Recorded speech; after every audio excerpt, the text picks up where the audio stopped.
Bonjour tout le monde, je suis content de vous retrouver, nous sommes le lundi 28 novembre 2022. Je débute cette émission avec le Bitcoin, ici regardez on est en logarithmique, on regarde les différents cycles et on va essayer de faire une petite comparaison entre les différents cycles baissiers. On en a connu un ici entre 2013 et 2015, ici entre 2018 et 2019-2020 quoi, et actuellement regardez fin 2021 jusqu'à aujourd'hui, décembre 2022, voilà tout simplement. Donc on va essayer de regarder ça en faisant une petite analyse comparative. Vous avez ici les lignes jaunes qui représentent les halvings du Bitcoin. Celui de 2024, il est spéculé, on ne sait pas exactement la date, mais on peut la prédire aux alentours du 25 mars 2024. On va commencer avec le cycle finalement baissier de 2013 à 2015. Ce qu'on a pu observer, c'est finalement un canal en extension. Donc ici, si j'enlève les bougies que je me mets en ligne, on peut voir que j'ai essayé de me positionner sur les clôtures, vous voyez. De la même façon, sur la partie baissière, donc voilà, c'est peut-être pas hyper précis, vous avez compris l'idée, on a un canal en expansion et on observe que ce canal a été cassé ici, le 12 octobre 2015, la semaine du 12 octobre 2015. Ce qui est intéressant de voir, c'est cette cassure, donc là on avait notre marché baissier, il y a eu un halving également précédemment, je sais pas, c'était en 2012, je sais plus exactement quel mois, mais bien sûr c'était avant la hausse, voilà, ça se situait ici 2012, voilà, par ici on va dire, je le mets au pif, mais c'est simplement pour vous matérialiser le fait qu'il y a eu en fait 3 halvings depuis la création du Bitcoin, et qu'effectivement le 4e aura lieu en 2024, et à chaque fois après l'halving, on a vu des cycles haussiers puis baissiers s'opérer, voilà. Donc ici je reviens sur mon graphique, on a bien notre canal en expansion, notre marché baissier qui est matérialisé par ce dernier. Là, la latéralisation qui commence, on se dit, ah, peut-être qu'on peut casser cette ligne, effectivement, renverser la tendance. Ça n'a pas été le cas. Pourtant, c'est ça qui est intéressant de voir sur ce graphique. Ici, on avait un W confirmé qui ne s'est pas traduit par une hausse, puisque derrière, on retrace de nouveau. Là, cette période de temps, c'était entre janvier et octobre. Donc ça a duré 8 mois. Donc c'était assez ennuyeux pendant 8 mois. Je pense que c'était un petit peu le moment où personne n'avait envie d'investir. On avait chuté donc pour le prix du Bitcoin. Je prends juste en compte les clôtures. 75% environ. Donc les gens n'étaient pas forcément très très chauds pour en acheter. Alors que, on le voit par la suite, c'était un bon moment. Et donc ensuite on casse cette ligne de tendance ici la semaine du 12 octobre 2015. Derrière qu'est-ce qui se passe? Un petit marché haussier s'opère, on ne fait pas de nouveau plus haut, mais malgré tout on remonte quand même assez haut ici. Si je prends simplement ces lignes-là, ces niveaux-là, on observe qu'on revient dans la zone de rechargement de short. Donc c'est une zone effectivement où le cours peut résister fortement. On voit que ça a été le cas, il a résisté un petit peu. Mais derrière, la hausse a continué. Qu'est-ce qui s'est passé ici en juillet 2016? Le halving du Bitcoin. Et derrière, on a vu le cycle qui s'est opéré avec un Bitcoin donc, qui était aux alentours des 230 dollars en janvier 2015 pour aller chercher les 20 000 dollars donc ici en décembre 2017. Donc ce qu'on va faire, c'est qu'on va essayer de regarder combien de semaines se sont écoulées entre le moment où on est sorti de ce canal baissier et finalement le halving. Combien de temps avant le halving cette cassure baissière a eu lieu? Voilà, c'est ça la question que je me pose. On voit ici 40 bars. Donc 40 semaines avant le halving, on a commencé un marché haussier. Vous voyez que ça s'opère quand même légèrement avant. C'est-à-dire que là, entre ce point bas-ci et ce point-ci, qui est donc encore avant le halving, il y a eu 233%. Donc le Bitcoin avait déjà multiplié sa valeur par 3. Et on va essayer de regarder un peu ce qui s'est passé lors de ce cycle-là, donc le cycle baissier de 2018. J'ai remis une trendline qui est à peu près similaire. Voilà, sauf que là, au lieu d'avoir un canal en expansion, on a un canal en contraction et on va voir qu'effectivement ça a peut-être une importance parce que ces deux cycles baissiers ne sont pas similaires. On va comprendre ça après. Moi, je vais faire le même travail. Donc j'ai ma cassure effectivement de mon cycle, en tout cas de mon canal baissier ici. Donc cette fois-ci c'était le 25 mars 2019 et ça s'est déroulé par rapport au halving 60 bars avant le halving, donc 60 semaines. Donc ici, on avait une cassure et donc un marché haussier qui semblait s'enclencher 40 semaines avant le halving, alors que là, c'était 60 semaines avant le halving. À 20 semaines près, c'est quasiment similaire. Sur des cycles qui durent 4 ans, 20 semaines, c'est pas tant que ça. Donc c'est plutôt cool de voir que au niveau de la temporalité, on a un respect assez intéressant au niveau des cycles, la hausse, la baisse, etc., etc. Donc il y a des différences entre ces deux cycles baissiers qui sont évidents. Et la question qu'on va se poser, c'est est-ce qu'on va plutôt ressembler à ce cycle de 2018 ou plutôt à ce cycle de 2015? Ça, c'est un peu la question. On va essayer d'imaginer ça après. En tout cas, ce qui est sûr, c'est que là, regardez, on avait construit, une sorte de W très long terme. Alors qu'en 2015, on a eu quelque chose plutôt en forme d'arrondi. On n'a pas eu de structure qui s'est dessinée pendant cette phase baissière. Voilà, c'était plutôt, c'était différent. C'était pas le même genre de marché baissier. Et ce qui est intéressant, c'est que le fait d'avoir un canal en expansion ici veut dire que forcément, on est plutôt sur quelque chose qui fait ça, vous voyez ? quelque chose qui s'élargit, et donc la cassure de la trendline a été plus tardive aussi pour cette raison, parce que forcément il fallait monter plus haut. Voilà, on avait cette ligne donc qui était beaucoup moins oblique. Vous regardez cette ligne, je vais la copier, je la colle. Je suis en logarithmique, je sais pas, ça va peut-être déformer je vais voir, non. Ouais, non, ça déforme pas trop. Vous voyez ici qu'effectivement, on a une inclinaison beaucoup moins importante sur ce cycle que sur celui-là. Du coup, ça a traduit forcément une cassure plus, on va dire, plus tardive ici en 2015 que ici en 2018. Et on va essayer de reprendre cette inclinaison donc de ligne de tendance baissière avec le cycle actuel. Même si c'est un peu peut-être tôt encore pour le faire, on va quand même essayer de faire ce travail. Je vous ai mis cette ligne de tendance qui vient chercher le sommet ici en novembre 2021 et le sommet donc ici en mars 2022. Et vous voyez qu'on est encore bien plus bas que cette ligne de tendance, qu'on pourrait revenir la tester. Est-ce qu'on va la break d'un coup comme ça? Donc est-ce que ça va faire le même scénario qu'en 2018? C'est-à-dire, vous voyez, hein, on vient la chercher une fois, deux fois, la troisième fois, bim, on la casse par le haut. Une fois, deux fois, la troisième fois, est-ce qu'on va la casser? Ou est-ce qu'on va faire plutôt le même scénario qu'en 2013, c'est-à-dire on vient la chercher une fois, deux fois, et la troisième, bim, on résiste à nouveau, et après on la casse par la suite. Donc ça, c'est la première question que je me pose, et maintenant, on va pouvoir également, alors là j'ai mis qu'une ligne sur la partie haute, on peut essayer d'en mettre une sur la partie basse. Ce qui est un peu piégeux ici, c'est qu'on a envie, la deuxième ligne, de la mettre comme ça, vous voyez?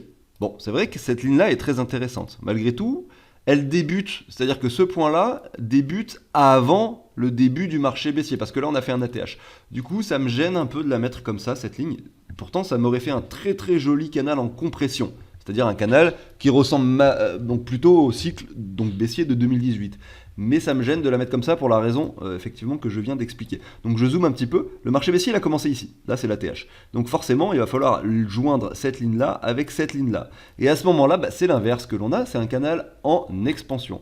Malgré tout, effectivement, c'est comme ce canal-ci, à un moment, on va trouver un point plancher où il y aura assez de personnes qui seront présentes pour investir et plus assez de vendeurs, tout le monde aura déjà vendu ses bitcoins, on va forcément se stabiliser. Est-ce que c'est maintenant? Ça on n'en sait rien, on fait que des nouveaux plus bas sur le bitcoin depuis plusieurs mois, donc impossible de savoir à quel moment ça va s'arrêter.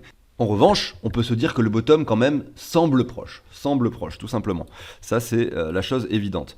Donc on voit qu'effectivement c'est intéressant de faire cette analyse, mais ça ne nous donne pas forcément des indications très précises sur le bottom, sur les prix, sur tout ça. Moi ce que j'ai vu ici c'était 40 semaines avant la cassure, ici j'ai vu 60 semaines avant la cassure. Si je prends le prix actuel, on voit qu'on est à 69 bars. Donc en fait, on est, si je prends 69 bars, je vais me mettre, voilà, on est par ici, si on prend ce cycle-là, vous voyez, et donc là 69 bars, je vais me prendre ici exactement 69 bars, voilà, par ici également. Donc on est ici, je vais quand même vérifier pour pas être sûr de pas vous dire de bêtises, ouais, je suis pas loin, je suis pile dessus, hein. Donc vous voyez, on est sur les 69 bars, donc ici ça représentait le bottom effectivement du Bitcoin en 2018, et ça représentait également le bottom du Bitcoin en 2015. Mais on voit qu'en 2015, ça a pris plus de temps avant de se construire par la suite, alors que là, il y a eu un pump assez rapide.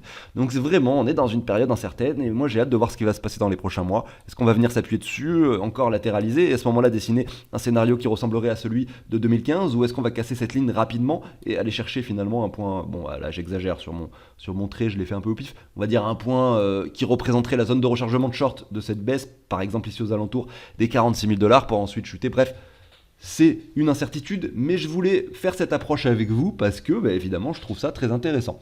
Sachez que je vais reprendre un rythme régulier avec des thématiques abordées pour chacune des émissions, en faisant des émissions du lundi au vendredi. Il y aura le lundi des vidéos consacrées au Bitcoin, le mardi des vidéos où je parlerai des altcoins, du top 50, principalement de l'altcoin dominance, bien sûr en regardant son graphique, en essayant de voir ce qui se passe sur les altcoins. Et le mercredi, on ira voir les portefeuilles fictifs, il y en a deux aujourd'hui, ceux qui me suivent depuis longtemps les connaissent. On va peut-être en créer d'autres, mais on va surtout voir un petit peu comment ils se comportent et comment on peut les améliorer. Voilà, c'est un peu pédagogique comme sorte d'émission. Et le jeudi, je consacrerai les émissions effectivement à un projet en particulier. J'irai voir le tokenomics, le site web, la roadmap, le white paper. En fait, on va s'intéresser plus profondément sur des projets que je vais définir à l'avance, que vous pourriez me donner dans les commentaires également, pour essayer de déterminer si à l'avenir, effectivement, elles peuvent avoir un intérêt, c'est-à-dire est-ce que ça apporte des solutions au monde que l'on connaît aujourd'hui grâce à la blockchain ou non. Et en fait, c'est ça qui va vraiment déterminer si sur le long terme un projet est viable, bien sûr, ou non. Voilà. Et le vendredi, on fera vraiment des vidéos vraiment fun où on va essayer de déterminer ensemble, en regardant, on va prendre une crypto au pif, on va regarder son prix par rapport au Bitcoin, par rapport à l'Ether, et on va essayer de déterminer quel niveau cette crypto-monnaie-là pourrait atteindre au prochain cycle, par rapport au dollar bien sûr, quel pourrait être son prix en fait, voilà. Bon, c'est vraiment plus pour le fun, mais c'est assez intéressant comme travail et j'adore faire ce genre de choses et ça m'amuse beaucoup. Et bien sûr, ça sera le vendredi avant le week-end, histoire de se détendre un petit peu, malgré ce marché en ce moment hein, qui nous tabasse un peu le cerveau, qui nous met un peu mal. Voilà, 16 000 dollars le bitcoin, bon bah voilà, c'est normal, c'est un cycle baissier. Il faut rester prudent, faire attention dans ses investissements. On s'en rend plus compte aujourd'hui qu'avant. Quand c'est l'euphorie, on a l'impression que tout marche, que tout fonctionne, qu'il suffit juste d'aller mettre 10 euros pour le transformer en 100 euros une semaine après. Alors qu'en fait, non, le monde, c'est pas comme ça. Bien sûr, c'est le revers de la médaille. Hein. Quand on a quelque chose qui marche trop bien à un moment donné, derrière, on se prend une grosse claque et on se rend compte qu'en fait, c'est pas si simple la vie, tout simplement. Allez, je vous passe la petite introduction. Pensez à l'abonnement, au like si le contenu de cette chaîne vous plaît. Pensez à activer la petite cloche pour ne pas manquer le contenu quotidien. Je vous dis à tout de suite.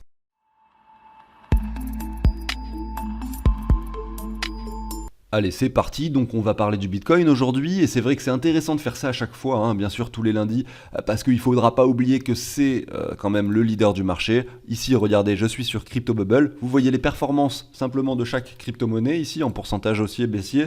Plus le pourcentage de hausse est élevé chaque semaine et plus vous avez des bulles grosses, effectivement importantes, mais si vous sélectionnez capitalisation, vous voyez qu'en fait le Bitcoin domine ce marché depuis toujours, et le dominera encore quand même, a priori pour plusieurs mois, voire plusieurs années. Hein. Donc c'est pour ça qu'on regarde le Bitcoin, c'est le leader de l'industrie des cryptos, c'est finalement la crypto-monnaie la plus capitalisée, celle où voilà, finalement la valeur monétaire est la plus importante. Donc c'est pas pour rien qu'on analyse le Bitcoin, c'est le leader et quand il produit des mouvements haussiers, on a le marché, donc l'ensemble du marché qui suit bien sûr, c'est ce que l'on constate depuis toujours et c'est ce que l'on continuera à constater a priori encore quelques temps. Ici, bien sûr, on voit que l'écart se réduit vachement, que l'Ether est quand même énorme aujourd'hui, que le Binance Coin aussi. Mais si ici vous enlevez le Bitcoin, l'Ether, le Binance Coin et les stablecoins, finalement il ne reste plus grand chose ici. Hein. Vous avez le Doge qui est énorme, vous avez XRP également, vous avez également Litecoin ici et Matic, mais en fait la plupart des crypto-monnaies finalement sont très faiblement capitalisées par rapport, en tout cas comparé au Bitcoin. Ici par exemple, c'est IOTA. Vous voyez quand même qu'il est tout petit. Pourtant, c'est une crypto-monnaie dans le classement assez important. Hein. IOTA, je vais vous le mettre ici. Voilà, on est quand même 64e au niveau de la capitalisation du marché. Sur 13 000 cryptos, c'est pas mal. Mais c'est vrai qu'on voit tout de même voilà, qu'on a quand même des leaders du marché qui sont incontestablement des leaders. Et ça, il ne faut pas l'oublier. Bref, donc le Bitcoin, qu'est-ce qu'on a ici? On a un graphique où on observe qu'en tout cas, sur du long terme, on est relativement bas. Si on reprend un Fibo qui récupère toute la hausse, on a chuté d'environ, voilà, 78,6, on allait un peu plus bas. On est entre les 78,6 et les 85,4. Les cycles précédents, on est venu chercher les 85,4 à chaque fois. Et donc, effectivement, ça pourrait entraîner le Bitcoin sur les 13 300 $, ce qui ferait 80% de chute par rapport au sommet. Donc, c'est jouable, c'est possible. On voit qu'on n'y est plus très loin. Donc, quand on dit que le bottom est proche, c'est vrai, mais encore une chute supplémentaire, il n'y a pas de problème par rapport à ça. Ça peut se dessiner. Maintenant, si on regarde le Crypto Fear and Greed, on observe qu'il y a un changement de tendance qui s'opère. C'est-à-dire qu'on était dans l'extrême peur, aux alentours des 6, des 7, il y a encore 6 mois, 8 mois. Maintenant, on a l'impression que toutes les personnes qui créaient cette peur et cette panique ne sont plus présentes. Elles ont déjà vendu leur Bitcoin, leur crypto, elles sont déjà parties. Maintenant, la peur est relative. À chaque fois qu'on chute, on ne voit plus de nouveau plus bas sur le Crypto Fear and Greed, on reste au-dessus des 25, des 28. Et en fait, mon point de vue par rapport à ça, il est assez simple. Généralement, quand on est très bas sur le Crypto Fear and Greed, on se dit oui, on n'est pas loin du bottom, etc. Mais en fait, moi je pense qu'il y a vraiment une réelle divergence qui se dessine sur le Crypto Fear and Greed. Un cours qui descend et les gens qui ont de moins en moins peur. Mais comment ça peut s'expliquer ça? Pourquoi les gens ont de moins en moins peur alors que le cours continue de descendre, pardon. On est bientôt en décembre, mais c'est pas décembre que je voulais dire, c'était descendre. Donc, pourquoi est-ce qu'on a un Crypto Fear and Greed qui ne descend pas, même qui monte, avec un cours qui descend? Pourquoi on a une sorte de divergence qui se dessine? En fait, je pense que les personnes qui étaient le plus susceptibles d'avoir peur ne sont plus présentes. Elles ont déjà vendu. La peur était extrême, ça voulait simplement dire que beaucoup de gens vendaient par peur que ça continue de descendre. Il se trouve qu'ils avaient un peu raison, ça continue de descendre maintenant. Mais voilà, on va dire que la grosse partie des personnes qui souhaitaient vendre ont a priori déjà vendu. Parce que maintenant, le Crypto Fear and Greed ne se matérialise plus par des niveaux très très faibles aux alentours des 5-6. Alors comment il est calculé ce Crypto Fear and Greed? On sait que c'est un indice qui va de 0 à 100. Quand on est à 0, ça veut dire que tout le monde est en panique. Quand on est à 100, tout le monde est euphorique. Aujourd'hui, évidemment, ça marche baissier, on est plutôt dans la peur. Comment est-ce que c'est calculé? Donc on a 25% du calcul qui concerne la volatilité. C'est-à-dire si il y a un intérêt soudain ou si beaucoup de monde décide d'acheter et de vendre du Bitcoin en même temps, par exemple au moment où il y a eu FTX et qu'effectivement il y a eu de gros mouvements, donc baissiers en l'occurrence, mais beaucoup de monde en tout cas se sont mis à acheter et à vendre en même temps, eh bien a priori pendant cette période de temps, la volatilité était plus importante que d'habitude. Parce qu'en fait ils vont comparer la volatilité actuelle par rapport aux 30 et 90 derniers jours. Et si elle est plus importante, ils estiment que c'est un phénomène de peur. Voilà, c'est ce qui est écrit ici.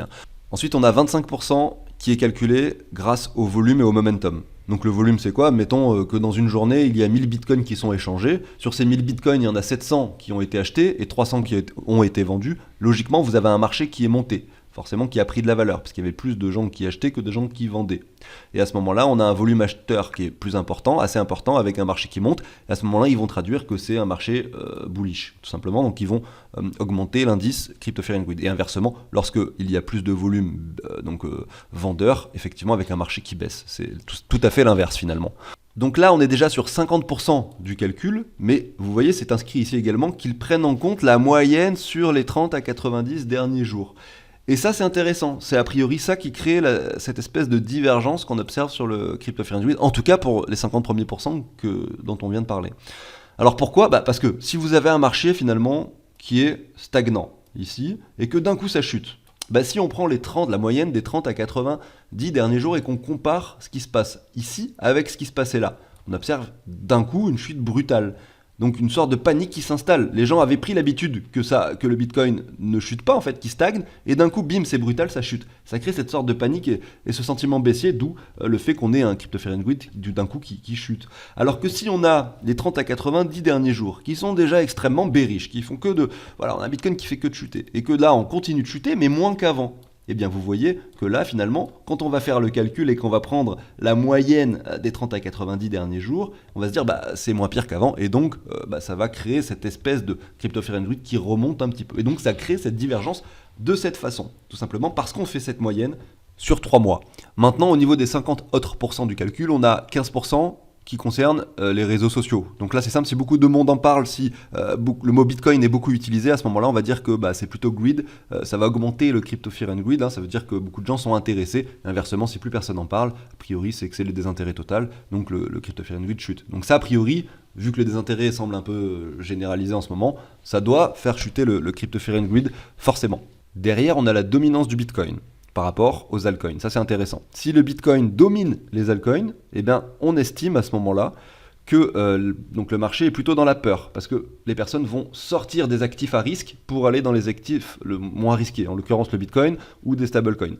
Donc voilà, ça veut dire que ce calcul-là, il est fait de cette façon. Si le Bitcoin domine, on va estimer qu'on est dans la peur. Si le Bitcoin se fait dominer par les altcoins, on va estimer qu'on est plutôt dans l'euphorie. Et en ce moment, eh bien, c'est intéressant parce que le Bitcoin est quand même très très faible en dominance. Donc les altcoins quand même sont très très hauts en ce moment. Et ça peut jouer sur le fait qu'on ait également ce Crypto Fear and Greed assez élevé malgré la chute du Bitcoin qui continue et qui, depuis ces derniers mois, se fait finalement dominer complètement par les altcoins. Et ensuite, le dernier élément, c'est ensuite il y a 10% pour les tendances. Bon, en fait, c'est plutôt Google Trends, vous voyez, ils vont rechercher un petit peu, voir ce que les gens tapent sur Google.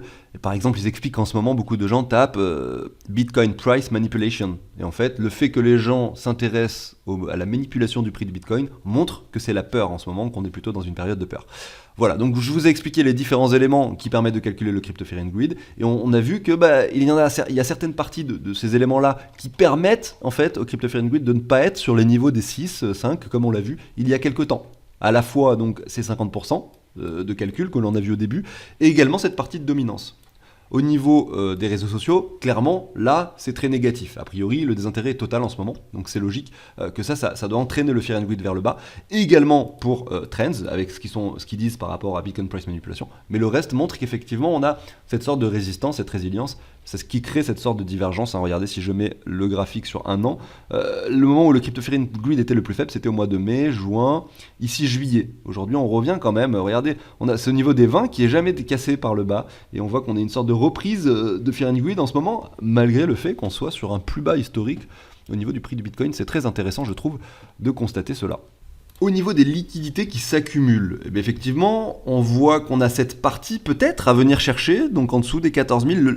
On va dire que le niveau des 14 000 pourrait être atteint assez rapidement si on souhaitait venir liquider ces personnes-là. Donc je le rappelle, il y a quelques temps, j'ai fait une émission sur les liquidations. Si vous voulez aller voir, c'est intéressant. Vous comprendrez pourquoi est-ce que le prix peut être forcément attiré effectivement vers ces niveaux des 14 000. Et pourquoi également, si jamais on avait une sorte d'enthousiasme qui se reprenait à l'avenir au niveau du Bitcoin, effectivement, ça risque de ne pas être pour tout de suite. Pourquoi effectivement on a ces liquidités aussi qu'on pourrait venir chercher aux alentours des 29-30 000 dollars. On voit ici en l'occurrence que c'est beaucoup plus étalé au niveau du prix. C'est beaucoup plus difficile à venir chercher. Parce que cette fois-ci, pour venir jusqu'aux 30 000 dollars, vous voyez par ici, donc, il faudrait quand même satisfaire un grand nombre de reventes ici, c'est-à-dire qu'il y a beaucoup de gens qui ont des ordres de vente de Bitcoin a priori, entre les 16 000 ici et les 23 000, il y a quand même beaucoup de personnes a priori qui sont sur le spot en train d'essayer, qui ont mis des ordres de revente, etc., qui souhaitent revendre leur Bitcoin, je pense. Donc il faudrait quand même beaucoup d'argent pour aller pousser d'abord dans un premier temps le prix jusqu'aux 23 000, avant d'aller chercher cette liquidité qui se trouve entre les 23 et les 27 000 dans un premier temps, et ensuite aux 28 000. Bon, c'est un peu complexe tout ça à comprendre, donc peut-être que voilà, si vous arrivez comme ça et que vous êtes un peu débutant dans ce secteur, vous n'allez pas du tout comprendre ce que je suis en train de vous raconter, mais en gros il y a des zones de liquidité ici, et si on va les chercher, eh bien ça arrange certaines catégories de personnes, notamment les gros portefeuilles, les gros investisseurs qui ne peuvent pas, comme vous, aller acheter sur un échange, une plateforme d'échange du Bitcoin, parce qu'ils ont tellement d'argent à investir que s'ils allaient sur Binance Spot pour acheter du Bitcoin, directement le prix va monter de 5%. En fait, ils vont acheter des Bitcoins beaucoup plus chers que ce qu'ils voudraient en fait, que le prix actuel, donc ça ne les intéresse pas. Ils attendent qu'il y ait des crises de liquidité, et grâce à ces plateformes où on peut emprunter du Bitcoin pour pouvoir trader, ou emprunter des USDT, on va dire, où vous pouvez mettre des leviers, etc., eh bien, il y a ce genre de crise s'opère assez fréquemment. Mais ils attendent effectivement qu'on ait ce genre de crise pour acheter. Et donc, l'endroit le plus facile en ce moment à atteindre, vu qu'en plus le sentiment est assez bearish, on va pas se mentir sur l'industrie, eh bien, ça serait a priori quand même les 14 000. Est-ce que ça va arriver? J'en sais rien. Est-ce qu'il y a encore assez de holders, on va dire de personnes, on va dire fragiles, qui sont susceptibles de vendre prochainement pour pouvoir entraîner, même sur une panique, le prix en dessous des 16 000? C'est la question qu'on se pose. Parce que même si, admettons, il y a une news très négative qui se dessine, mais qu'en revanche, malgré cette news, toutes les personnes qui ont des bitcoins ne souhaitent pas le revendre, parce que elles décident de le garder sur du long terme, finalement, cette news négative ne fera pas forcément chuter énormément le prix du bitcoin. À un moment donné, quand il ne reste plus que les holders, je le rappelle, ça ne peut plus chuter. C'est ça qu'il faut comprendre. C'est comme ça qu'on trouve des bottoms. Derrière, après, il faut quand même, pour que le bottom se dessine, il faut quand même que l'intérêt revienne et que de nouveaux acheteurs arrivent sur le marché. Ça peut prendre du temps à venir. Mais le bottom, dans un premier temps, se dessine parce qu'il y a plus suffisamment de vendeurs, parce que les personnes qui détiennent l'actif en question décident de le garder. Voilà. Bref, je ne vais pas m'attarder là-dessus, simplement pour vous dire qu'a priori, au niveau des liquidités, on voit que la zone intéressante, c'est les 14 000. C'est la zone de support pertinent si jamais on devait continuer et poursuivre cette baisse au niveau du prix du Bitcoin. On va aller voir le graphique en journalier. On a cassé donc ce niveau qui était notre niveau de support précédent aux alentours des 17 656 dollars ici sur Bitstamp. On est venu chercher un niveau inférieur et aujourd'hui on latéralise donc depuis plusieurs jours, quasiment je pense 2 semaines, et on voit qu'on a donc sur du plus court terme, on va se mettre en 4 heures désormais, une sorte de tendance baissière qui se dessine, voilà comme ça. Et c'est vrai que on est à l'intérieur de cette tendance baissière. On a un prix du Bitcoin dont la volatilité est quand même vachement réduite, on le voit désormais sur le cours, les fluctuations sont très ennuyantes, on jongle entre les 16 200 et les 16 500 dollars depuis longtemps maintenant. Au niveau du RSI, on observe que la tendance est haussière, donc cette sorte de divergence se dessine assez bien sur le 4 heures. Si on regarde la partie précédente, pour essayer de comparer un peu ça, c'était un peu le même phénomène qu'on avait, c'est-à-dire qu'on avait un cours ici qui continuait de descendre, bon, légèrement, avec un RSI, effectivement, je vais me mettre correctement. Ouais, non, vous voyez, c'était pas vraiment si évident. Le RSI était plutôt droit. Ici, ça monte, effectivement, le RSI monté avec. Voilà.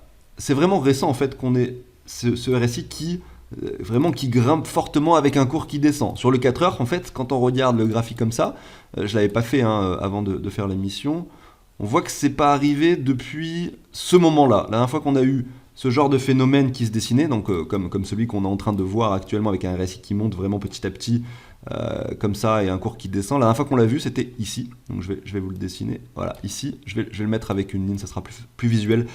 Vous aviez ici un RSI qui descendait qui montait avec un cours qui descendait fortement.